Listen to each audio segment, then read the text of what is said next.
I was asked after my last video, well, Max, what is actually X-ray? Well, that's a really good question. And I mean it, because I understand why you're asking that. So, let's look behind the scenes. But first things first, we don't use X-ray films.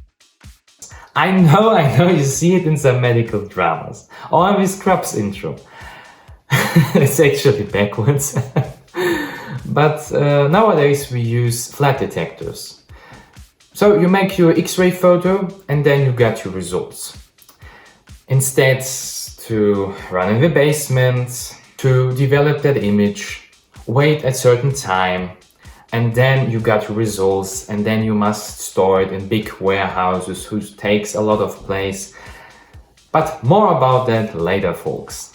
So what is actually X-ray? Before I answer that, let's make a little time travel to 1895. Wilhelm Conrad Röntgen, a German physicist who stumbled on X-ray while he was experimenting with tubes of other scientists who experimented in the same direction like him. And there's something happened as he was experimenting. He wrote about that in the McClure's magazine. It's like the Time, but for scientists. And I summarize it a little bit for you. Rays come from the tubes. I repeated the attempt with success. A greater distance, almost to 2 meters. At first I thought it was a new kind of light, but surely it was something unknown. Is it light? No, because it can neither reflect it nor refract it. Is it electricity?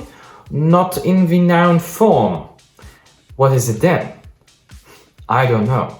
So he makes a lot of experiments to unravel the characteristics of the how-called X-ray. And it's not because the X-Men. X stands for something unknown. The X-rays can penetrate literally everything. And because his wife was next to him, he made that legendary photo that we all know. And what can we see? Well, that his wife has a very big ring. Every future wife's wish, I think. And he was right. It is penetrate the finger bones and give on fluorescence material a picture.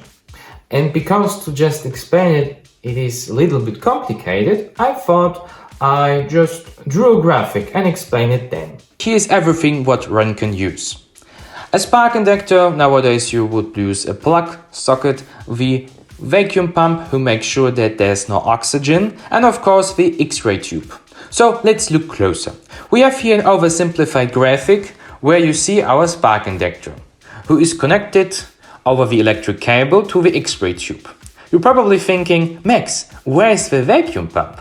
Well, let's imagine there is no vacuum pump in this graphic. Because once the X-ray tube is evacuated, so there is vacuum, you don't need to evacuate it permanently. Think about your typical lamp who is also evacuated.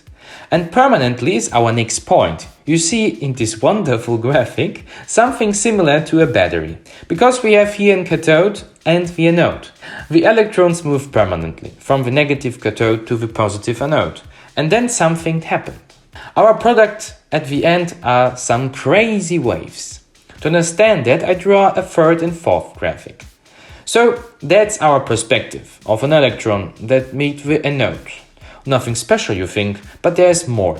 First things first, you probably want to know how the electrons came in that tube at the first place. A good question. You remember I spoke about the lamp? Well, we use the same principle. We use a tungsten wire that got damn hot, and because it is so hot, attention, now we go deep in physics stuff, the electrons emerge from the iron lattice, so call it thermoelectric effect, and surround the metal in the form of a cloud. As the temperature of the cathode increases, the number of electrons increases. So now you know how they're born, but these electrons are incredibly slow. Yeah, I know you expected that they're super fast and super strong and says people in the Marvel universe, but no. And that's why I drew snails to symbolize that. But how they then move from A to B? They get an upgrade that we called voltage. Normally you would instantly thinking about your plug socket and the old memories, how you experimented secretly at home until the fuse has blown up and you got in trouble. Yeah, that old memories. This voltage gives the electrons the speed that they need.